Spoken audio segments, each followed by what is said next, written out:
যে তারেক রহমানের যে আসন, এই আসনে জামাত ইসলাম বিজয় করে প্রমাণ করবে এই বগুড়া বিএনপির ঘাঁটি আর নাই, এই বগুড়া জামাতের ঘাঁটি।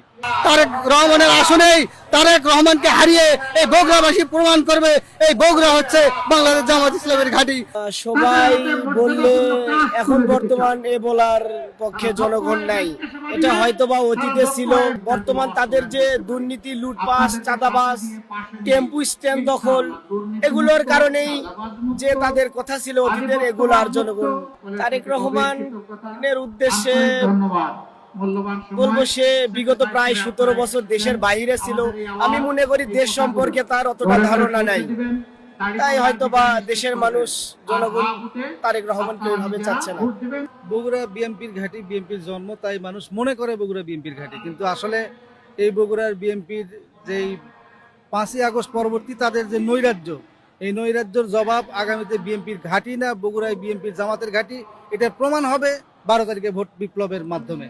যে তারেক রহমানের যে আসন, এই আসনে জামাত ইসলাম বিজয় করে প্রমাণ করবে এই বগুড়া বিএনপির ঘাঁটি আর নাই, এই বগুড়া জামাতের ঘাঁটি। না, বগুড়া আসলে বিএনপির ঘাঁটি না, বগুড়া হচ্ছে জামাত শিবিরের ঘাঁটি। এর প্রমাণ আজকের জনসভায় প্রমাণ।